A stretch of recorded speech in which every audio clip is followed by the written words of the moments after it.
Eh bien bonjour. Alors aujourd'hui un premier test, quelque chose d'un petit peu nouveau pour moi. Je vais faire un article sous forme de vidéo. Ouais, super, c'est pas du tout à la mode comme truc. Bon, enfin l'idée quand même c'est d'essayer un truc différent. D'habitude je fais du texte, d'habitude je fais plutôt des posts vachement techniques on va dire, avec plutôt du code écrit et tout et tout. Là l'idée c'est d'essayer de parler d'un sujet technique mais avec un angle un peu différent de l'angle habituel. Aujourd'hui je vais parler de blockchain, mais le défi que je me suis fixé c'est de parler de blockchain sans citer Bitcoin et sans parler de crypto. Voilà, donc voilà, une approche un peu différente, j'espère que ça pourra vous plaire. Si ça vous plaît éventuellement, j'essaierai de faire d'autres choses un peu dans l'esprit sur des sujets que j'ai l'habitude un peu plus de traiter. Ce sujet-là, juste pour dire, en fait, j'ai été super inspiré par une conférence d'Octo sur la blockchain qui a eu lieu à Devoxx cette année. La conf, elle dure 3 heures, mais franchement, ça vaut vraiment le coup. Elle est vraiment super. Enfin, en tout cas, en live, elle était super, mais vous la retrouvez sur YouTube, sur le site de Devoxx. Voilà, moi j'ai appris énormément sur la blockchain là-dessus et du coup ça m'a donné envie de la vulgariser un petit peu, voilà, même si cette conf elle est vachement technique. En tout cas il y avait tout un tas de choses sur vraiment le concept et c'était très bien, du coup ça me donne envie d'en parler et tout et tout. Petit disclaimer pour les gens qui sont habitués à Clermont Tech, à venir aux Happy Hour, je vous conseille d'attendre pour finir de regarder cette vidéo, puisque sinon vous risquez de vous spoiler sur la prochaine édition. Voilà, puisque c'est une thématique que je vais reprendre, et puis là l'idée en fait c'est aussi de préparer ma presse pour avec Clermont Tech en la mettant en ligne et en répétant avant. Alors l'idée de la blockchain en fait c'est d'enregistrer les transactions, et ces transactions de les partager avec un ensemble de contributeurs de la blockchain, et le tout sans avoir d'infrastructure centralisée, sans avoir de super entité derrière à la Facebook, Google ou peu importe une quelconque entreprise privée, et que les informations qu'on stocke dans cette blockchain elles soient sécurisées, c'est-à-dire qu'on ne puisse pas les modifier, les transformer a posteriori, de façon à créer de la confiance, voilà, dans ce qui va se passer, et donc de les rendre totalement auditables à tout moment. Alors, dans la blockchain, globalement, ce qu'on va stocker, ce qu'on va exécuter, c'est des transactions. Voilà, c'est un peu pour moi le cœur de la blockchain, et ça veut dire qu'en fait, tout ce qui contient une transaction, qui est une transaction, peut être candidat à faire partie d'une blockchain. Donc on peut prendre des tas d'exemples, par exemple la location, je suis dans la location, que ce soit du matériel, des appartements, des logements de vacances ou quoi que ce soit, ça peut être traité par une blockchain parce que c'est une problématique finalement de transaction entre deux personnes. On peut parler de vente, que ce soit d'objets, d'actions, de biens, de services. On peut parler de prêts, de matériel ou d'argent. On peut parler de transfert d'argent. On peut parler de contrats, aussi bien des contrats entre compagnies qu'éventuellement des contrats à l'intérieur d'une compagnie, c'est-à-dire dans l'exécution de process en interne de l'entreprise. On a une sorte de contrat, et donc ils peuvent aussi passer par de la blockchain à ce moment-là. Alors une transaction c'est quoi? C'est quelque chose qui met en relation deux individus ou plus, on va dire X et Y, qui s'exécute à une heure donnée, qui a des détails. Si je fais une vente, c'est qu'est-ce que je vends, qu'est-ce que ça contient, ainsi de suite, et puis qui va être signé par ces différentes personnes, X, Y et autres, pour prouver qu'ils sont d'accord sur l'exécution de cette transaction-là. Grosso modo, c'est ça une transaction. Alors cette transaction, l'idée c'est de les diffuser à tout le monde. Parce que, comme je l'ai dit, le principe de la blockchain, en fait, c'est d'avoir un ensemble de transactions qui sont connues par tous les tiers qui participent à la blockchain, et que chacun puisse à tout moment les auditer pour vérifier qu'ils soient justes. Et qu'en même temps, le système, comme ça, soit sécurisé et qu'on ne puisse pas le modifier. Alors, le truc, c'est d'arriver à diffuser cette information sans avoir un serveur central, et une des possibilités, c'est d'utiliser ce qu'on appelle l'IRC, l'Internet Relay Chat, qui en gros, si j'essaye de le ramener dans le monde actuel, serait un peu un système genre le groupe Facebook, qui fait que tout le monde peut publier et tout le monde peut lire ce que les uns et les autres ont publié. À la différence, c'est que le groupe Facebook, il est géré par Facebook, et que l'IRC, en fait, c'est géré par un ensemble de serveurs qui sont indépendants les uns des autres, qui n'appartiennent pas à un même propriétaire, et donc du coup qui ne peuvent pas être contrôlés par la personne qui gère le système. Voilà, grosso modo, c'est ça, et c'est en ça que c'est intéressant. Alors les transactions, du coup, quand on va en créer une, on va l'envoyer sur ce système de diffusion, donc sur un canal sur lequel sont connectés tous les nœuds de la blockchain, et donc ils vont recevoir la transaction. Chaque nœud, il va prendre ces transactions qu'il reçoit les unes derrière les autres, et il va les mettre dans l'ordre en séquence, de façon à faire une suite de transactions. Cette suite de transactions, il va la regrouper en blocs. Donc par exemple, on va dire que la taille des blocs de transactions, c'est de l'ordre de 10 minutes. Et donc on va prendre toutes les transactions qui ont eu lieu pendant ces 10 minutes et on va ainsi former ce qu'on appelle un bloc. En fait, c'est parce que ce sera plus facile de gérer des blocs les uns derrière les autres à un rythme et à une fréquence qui est définie, plutôt que des transactions qui peuvent arriver à des fréquences complètement variables et à la fin poser des problèmes dans la gestion de la blockchain. Donc comme ça, on a une fréquence régulière qui correspond à ce qu'on appelle la vitesse de la blockchain. Dans certaines blockchains, dont je ne citerai pas le nom par principe, ces tailles de blocs, c'est 10 minutes. Ce qu'il faut juste avoir en tête, c'est que la vitesse de la blockchain, elle ne peut pas être supérieure au temps de propagation des messages dans le réseau. En gros, si j'envoie une transaction et qu'elle n'a pas le temps de se répliquer partout dans le réseau, eh ben, ça va être embêtant pour avoir tous le même bloc et essayer tous de calculer des informations sur le même bloc. Voilà, donc comme le temps de diffusion sur le réseau à Internet est à peu près de l'ordre de 6 secondes aujourd'hui, eh bien on ne peut pas avoir une vitesse supérieure à 6 secondes, sinon ça pose pas mal de problèmes. Voilà, c'est un peu le mur du son, enfin mais pour le coup là il est un peu infranchissable, de la blockchain aujourd'hui. Donc une fois qu'on a récupéré des transactions qui permettent de remplir un bloc, eh bien on va calculer ce bloc-là. Qu'est-ce qu'on va faire pour calculer ce bloc? Eh bien, on va calculer l'empreinte digitale des transactions qui sont dans le bloc. Donc ça, c'est un système de signature, je ne vais pas l'aborder, c'est pas le but, mais qui permet en fait de s'assurer quand on a la signature qui est tout en haut, donc l'empreinte digitale du bloc, que on a bien les mêmes transactions qui sont en bas. En gros, si je reçois un bloc qui contient une empreinte digitale, cette empreinte digitale, c'est la même que l'empreinte digitale que moi je calcule à partir de mes transactions, bah, c'est qu'on a la même liste de transactions, celui qui m'a envoyé le bloc et moi-même. Voilà. Et donc du coup les choses sont plutôt valides. Outre cette signature, dans le bloc, il va falloir qu'on mette l'heure à laquelle a été généré le bloc. Et puisqu'il s'agit d'une blockchain, bah, la logique, c'est qu'on ait aussi les informations du bloc précédent. Et donc on a un lien entre chaque bloc qui se fait bloc par bloc, donc une sorte de liste chaînée pour ceux qui ont fait un peu de développement. Et puis il y a un quatrième élément qui est assez clé dans la blockchain, qui est un challenge mathématique. Alors grosso modo, l'idée de ce challenge mathématique, pour faire très simple, c'est en fait de faire une élection. C'est-à-dire que ce ne soit pas toujours le même qui dise voilà le bloc que j'ai trouvé et vous autres nœuds de la chaîne, acceptez ce bloc comme étant la seule vérité. Et même si vous avez des listes de transactions différentes, c'est moi qui ai raison. Non, l'idée de la blockchain, c'est complètement l'inverse. C'est qu'en fait, à tour de rôle, chacun puisse à un moment donné générer son bloc et donc dire sa vérité à lui. Voilà. Alors, le principe, c'est pas que ce soit chacun à tour de rôle. En général, c'est un système aléatoire qui est lié à des calculs mathématiques. Le principe important là-dedans, c'est que ce système aléatoire, pour assurer l'équitabilité dans la génération des blocs, en fait, il doit s'adapter à la puissance de calcul et au nombre d'éléments qu'il y a sur le réseau, au nombre de nœuds qu'il y a sur le réseau. Donc du coup, c'est un système mathématique qui doit être adaptable en fonction du succès ou non de la blockchain, c'est-à-dire continuer à fonctionner même s'il n'y a pratiquement personne dans la blockchain, et être capable de fonctionner grosso modo de la même façon si on a 1 million ou 10 millions d'éléments dans la blockchain. Voilà. Le temps de résolution de ce calcul il doit bien sûr être inférieur à la vitesse de la blockchain, parce que sinon on va avoir un petit problème de blockchain qui est planté. Alors quand on a calculé, résolu ce problème mathématique, on va diffuser à l'ensemble de la chaîne le bloc qu'on a calculé.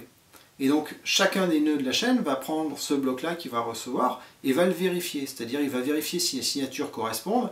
Et si les signatures correspondent, c'est super. Ça veut dire que le nœud qui a reçu le bloc a un bloc valide et en plus il sait que lui, il connaît les mêmes transactions que celles qui étaient connues par la personne qui a calculé ce bloc-là.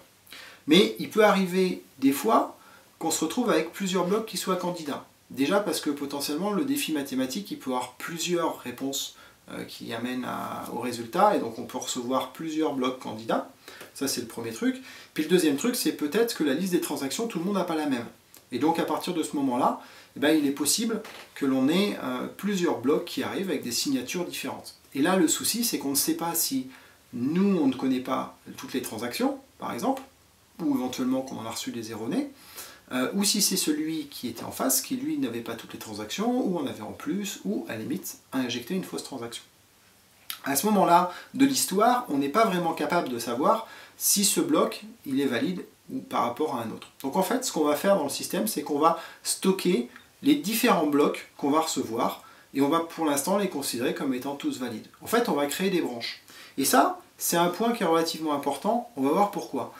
Ce qui se passe quand même, et il faut le savoir, c'est qu'au bout d'un moment, la majorité ayant la même liste de transactions, au bout d'un moment, on va converger vers une seule branche. Voilà. C'est-à-dire que les branches qui ont été créées vont arrêter de grandir et on a une branche principale qui, elle, va perdurer.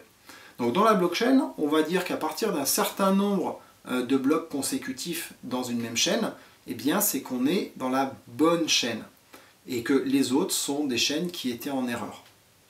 Ça ne veut pas dire qu'il y a eu forcément une usurpation, mais c'est le choix qui est fait de dire à un moment, on va conserver que la chaîne la plus longue et tuer les autres à partir du moment où elles sont inférieures à une certaine taille. Ça a une conséquence qui est super importante. C'est quand je fais une transaction, je publie ma transaction à tout le monde, je vois 10 minutes plus tard que ma transaction apparaît dans un bloc, donc je sais que ma transaction a été prise en compte par une partie du réseau. Mais pour autant, on n'est pas forcément sûr que cette transaction, elle va vivre jusqu'au bout. Parce qu'en fait, elle peut faire partie d'une branche qui va être détruite par la suite.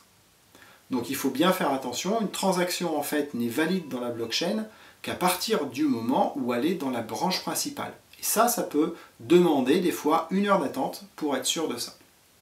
Dans la blockchain, on parle vraiment de confiance. Et c'est vraiment le truc important de la blockchain, c'est de créer de la confiance sans avoir un tiers unique.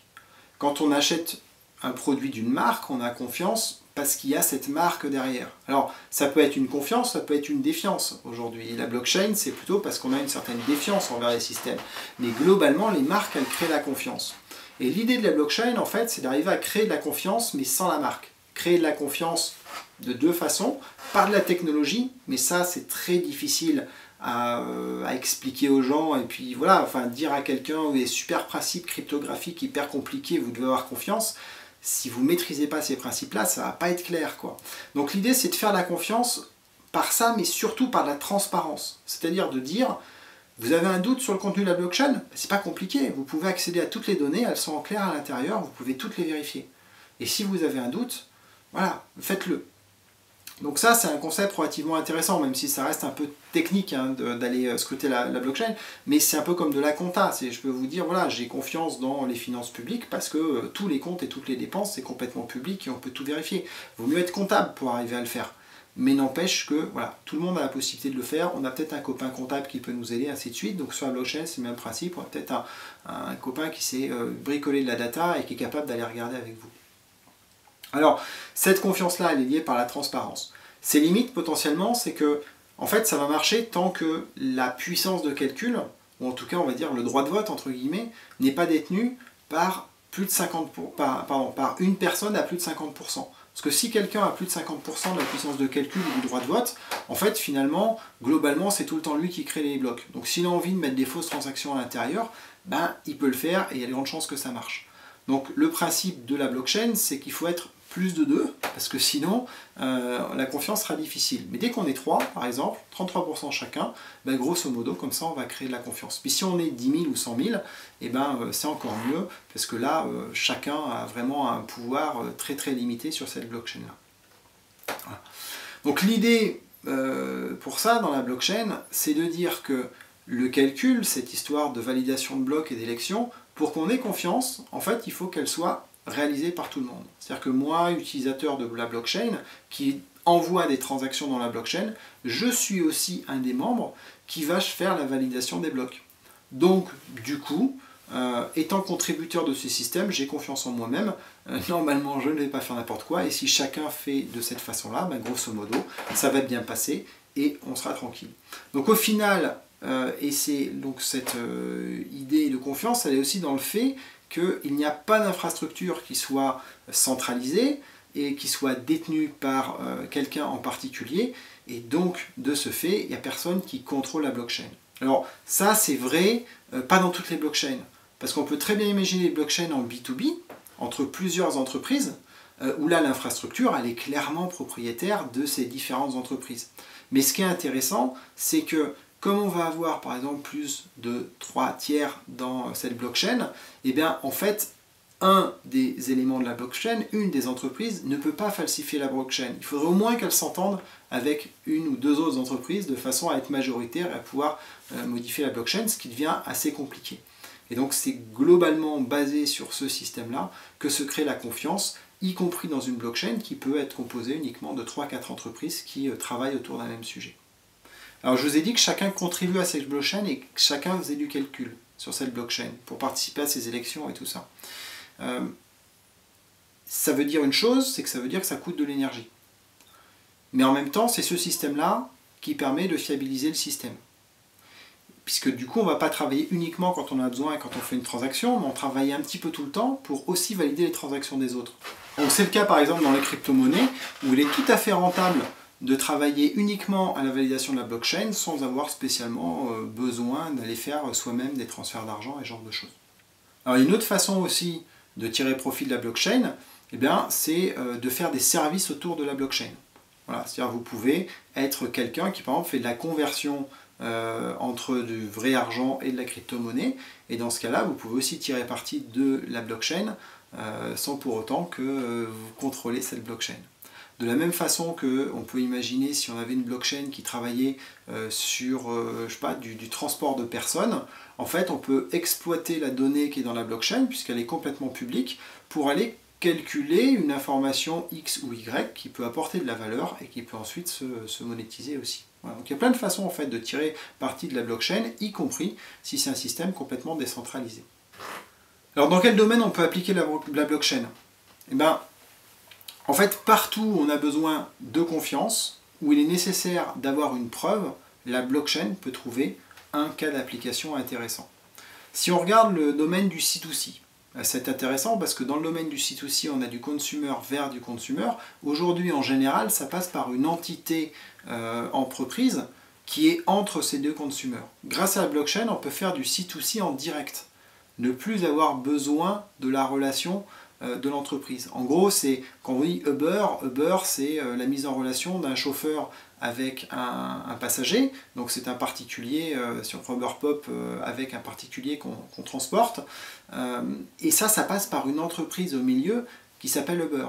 Mais potentiellement, dans un principe de blockchain, on peut imaginer un système où le chauffeur et le passager sont mis en relation directement, sans qu'il n'existe d'entité qui réalise et qui contribue à cette mise en relation. Voilà, c'est un peu l'idée qu'il y a derrière. Donc ça permet du coup de supprimer tous les intermédiaires et toutes les structures centralisées qui existent. Alors le problème de ça, c'est de trouver le modèle économique. Parce que s'il n'y a plus de société qui gère cet ensemble-là, quel est le modèle économique qui va faire qu'on aura envie de développer toute l'informatique nécessaire à la naissance de cette blockchain? Alors quand on fait de la crypto-monnaie, c'est pas très difficile, hein. Le principe c'est qu'on va miner les premiers sous qu'on va créer, et on va se créer un portefeuille comme ça, et puis si la crypto-monnaie marche, elle va prendre de la valeur, et donc on va se rétribuer dans le temps de cette façon-là. Donc ça c'est un système qui peut tout à fait fonctionner, mais qui n'est pas forcément un système qui marche à chaque fois, et qui n'est pas forcément... voilà, ça ne s'adapte pas à tous les business. Par contre, il y a une chose qui est intéressante, c'est qu'on peut créer une blockchain, et ne pas chercher à gagner quoi que ce soit directement à l'intérieur de cette blockchain, mais on peut créer des services annexes autour de cette blockchain. Je le disais tout à l'heure, dans le cas de la crypto-monnaie, en fait, c'est les banques, entre guillemets, enfin pardon, les intermédiaires qui permettent de convertir des euros ou des dollars dans une crypto-monnaie. Voilà. Eux, ils prennent une commission au passage. Et donc, eux, ils trouvent un bénéfice à ce système-là. Ce n'est pas eux qui ont monté la blockchain. Mais en tout cas, voilà, c'est une façon d'arriver à tirer bénéfice de la blockchain qui, elle, peut être absolument autonome. Le gros risque pour une société qui baserait son business model là-dessus, c'est qu'il faut qu'elle soit la meilleure dans ce domaine-là. Parce que comme la blockchain est publique, ça veut dire que n'importe qui peut aller monter ce type de service et les services vont se concurrencer. Et donc, du coup, il faudra toujours être en avance ou être le meilleur de façon à assurer à ce que ce soit par nous que passent les internautes à ce moment-là. Donc, c'est pas évident en C2C d'arriver à trouver un business model pour la blockchain, mais en tout cas, ça vaut le coup d'essayer et de regarder parce que c'est quand même un super outil. Dans le domaine du B2B, là, c'est quand même beaucoup plus facile. Parce que, en fait, la blockchain, ça va permettre d'établir une confiance mutuelle entre différents tiers qui vont travailler ensemble. Et en fait, aujourd'hui, cette confiance-là, elle a un coût qui est important. Ça peut être des auditeurs, ça peut être des contrats, ça peut être des délais, ça peut être voilà, tout un tas de choses qui font que aujourd'hui la confiance vous coûte cher. Et du coup de mettre une blockchain qui permet d'alléger tous ces systèmes de confiance, qui permet éventuellement de partager les frais entre les différents tiers au niveau de l'infrastructure informatique, et ben ça a un gain. Et donc à partir du moment où la blockchain de cette façon-là génère un gain, voilà, on peut dire que ce qui est profitable c'est ce gain-là. Alors une autre façon aussi de le faire, en B2B ou en B2C, c'est qu'on peut, au travers de l'exposition de données de façon complètement publique et transparente, avoir un gain de notoriété qui peut nous ramener un business complémentaire et aussi, encore une fois, de simplifier tous les process d'audit qu'il peut y avoir. Voilà, donc ça peut nous permettre, on va dire, de développer notre chiffre d'affaires en réalisant ce genre de choses et en donnant cette capacité à nos clients, à nos fournisseurs ou à nos partenaires de pouvoir aller faire de l'audit très facilement en toute transparence que ne feraient pas par exemple des concurrents sur ce même domaine. Donc là c'est un avantage concurrentiel et on peut avoir un gain au travers de l'augmentation du chiffre d'affaires ou encore une fois de la simplification des processus et la réduction des coûts associés. En gros la blockchain là c'est un peu une sorte d'open data, si je résume. Un autre avantage de la blockchain, c'est le fait que ça rend les informations complètement résilientes. D'accord ? Toutes les informations sont répliquées sur l'ensemble des nœuds. Et donc du coup, si jamais on a la disparition d'un nœud parce qu'il y a eu une catastrophe naturelle ou quelque chose comme ça, en fait la blockchain elle continue à tourner. Donc encore une fois, dans un système B2B où entre partenaires on arrive à se partager des informations sur la blockchain et partager des processus comme ça, ça fait à la fois le DRP en cas de problème et puis ça fait aussi le backup des données. De la même façon, on a toujours l'historique de tout ce qui s'est passé dans la blockchain. On peut toujours remonter dans le temps. On n'efface jamais rien. On transforme jamais rien. Ou quand on transforme, on crée des nouvelles transactions et des nouveaux blocs. Donc même si j'ai des données qui sont corrompues, je pourrais toujours revenir en arrière. Donc ça aussi, c'est une façon assez intéressante. Alors ça a un impact, hein, ça prend de la mémoire, ça prend du stockage et tout, mais ça a des avantages derrière en termes de gestion et en coût de gestion. La blockchain, il faut aussi se dire que c'est pas forcément que de la transaction. J'ai parlé de transaction et donc de la donnée derrière. Ça peut aussi être du programme. C'est le cas d'Ethereum qui propose en fait sur la blockchain de faire tourner un programme et du coup ce programme-là, avec ces données, va être exécuté sur l'ensemble des nœuds du réseau. Donc va être aussi complètement auditable, son code va être auditable, les données en entrée et en sortie vont être auditables. Voilà. Donc ça aussi c'est un concept qui est assez intéressant, voilà, même si concrètement aujourd'hui je trouve qu'en pratique on est quand même assez loin d'avoir un truc qui soit utilisable, mais voilà, il y a sans doute plein d'idées qui sont à développer derrière et qui seront à creuser. Et ça m'amène aux limites qu'on a dans la blockchain.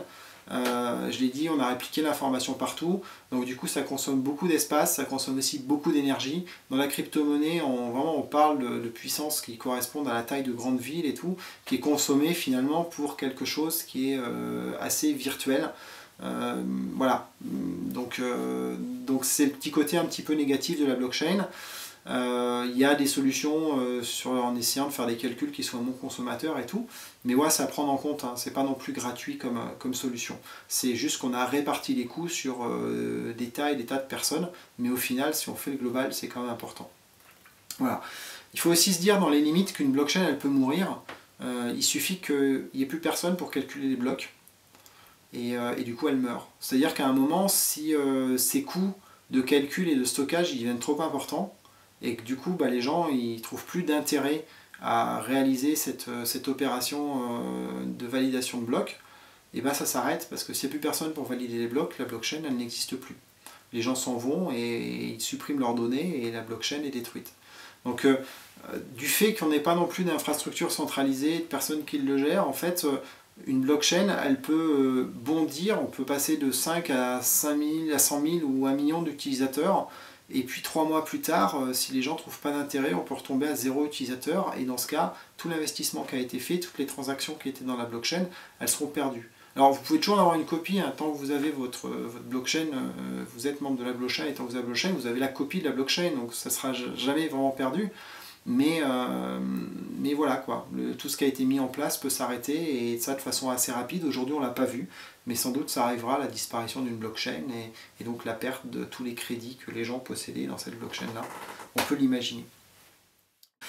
Souvent quand on parle de blockchain, on parle anonymat et on parle dark web, échange de drogue, d'armes, de trucs comme ça là, sur certaines blockchains que j'ai dit que je n'avais pas citées. Voilà. Alors, en fait, c'est vrai et c'est faux. C'est faux parce que, comme on l'a dit, les données elles sont complètement publiques. Donc du coup, on peut suivre toutes les transactions qui s'y passent. Voilà, si y a quelqu'un qui vend de la drogue sur la blockchain, on peut savoir quels sont tous les clients, combien on en a eu, pour quel chiffre d'affaires il a fait, ainsi de suite. On a toutes les informations. Mais en même temps, c'est anonyme parce qu'à aucun moment sur cette blockchain-là, on vous demande de dire qui vous êtes. Donc c'est juste un ID. Et finalement, cet ID-là, s'il est utilisé que dans la blockchain, on ne sera pas capable de faire le lien avec le monde réel. Mais si à un moment donné, on transfère ne serait-ce que voilà, ces éléments de blockchain sur quelque chose, on le transforme en quelque chose de réel qui permet de retrouver l'identité, potentiellement on peut remonter toutes les transactions qui ont été faites et tout retrouver. Donc la blockchain, pour moi, c'est tout sauf un espace dans lequel on est anonyme. Au contraire, c'est vraiment un espace de totale transparence et c'est de là que naît la confiance. Et donc il faut aussi faire attention à ce qu'on va stocker comme type de transaction dans la blockchain, parce que rapidement on peut arriver sur des questions de vie privée et de respect de la vie privée. Si la blockchain contient tout ce que j'ai fait, toutes les transactions de ce que j'ai acheté ou que j'ai loué, on a quand même pas mal d'informations sur moi, dès lors qu'on arrive à faire le lien entre l'identifiant de la blockchain et la personne que je suis. Et ça, on peut y arriver quand même relativement facilement au bout d'un moment. Voilà, j'ai fini mon exposé sur la blockchain. Je pense que j'ai complètement enfoncé les 10 minutes que j'avais prévu de faire. Mais bon, en tout cas, voilà, c'était une première. J'espère que ça vous aura plu. Encore une fois, laissez-moi des commentaires pour me dire si ça vaut le coup, que j'en fasse d'autres, et ainsi de suite. Et puis, ben, je vous dis à bientôt sur mon site www.disque91.com, sur Twitter, @disk_91, et puis sur YouTube, sur cette page. Ciao!